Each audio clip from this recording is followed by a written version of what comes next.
So today we're going to talk about accommodating resistance curves. On the y-axis here we have force, on the x-axis we have joint angle.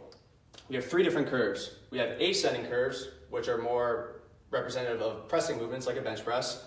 We have descending curves here in the green, which are for more pulling movements like a pull-up. And then we have bell-shaped curves in the brown, which are for more single joint movements like a bicep curl. All this graph is saying is where we're strongest and where we're weakest for certain exercises. So for pulling exercises like a pull-up, we're going to be strongest at the bottom of the motion. As you can see here, it's requiring the least amount of force to move at the bottom, and it's going to require the most amount of force to move at the top.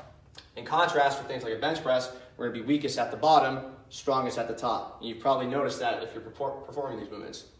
In contrast, the bicep curl, which is a single joint movement, we're going to be, the most difficult point of the movement is going to be in the middle. As you can see here, it's requiring the most force, and it's going to get easier as you get towards the bottom and as you get towards the top. So that's all this is explaining. A way to kind of battle the strength curve and make sure that we're having constant tension and constant resistance throughout the range of motion is by adding bands or chains and things like that, which is actually going to change all these types of curves so it has a constant tension curve here, so it's just going to be flat. And the way that this is going to be beneficial to us is for two things: for hypertrophy, which is just increasing your muscle size, and increasing strength. Now, they make the most difficult point easier, or you make the easiest point more difficult. So hooking it on the bottom here is going to make the easiest point more difficult, and I'll show you how. So I'm going to unrack the weight.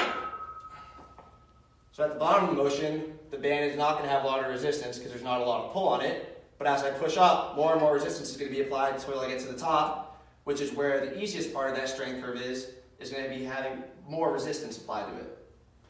Option number two, we can make the most difficult point of the movement easier. So I do this by hooking the band up towards the top of the rack here, and as the bar descends down, there's going to be more and more tension on this band, which is going to help me push it up at the bottom of the motion.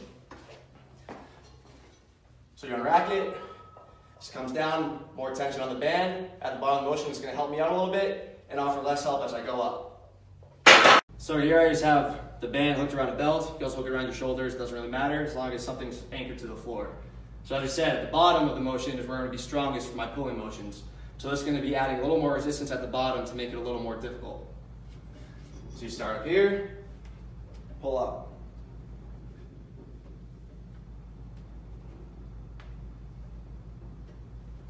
If we want to work on strengthening the upper portion of our rep at the top, where it's more difficult, we can anchor a band to the top of this rack, and then this is a little more fun, I think. Hook your knee through, and then same idea. It's going to have a lot of tension at the bottom, and it's still going to help me out a lot at the top. So you're able to work at the top of that rep. Just go nice and slow.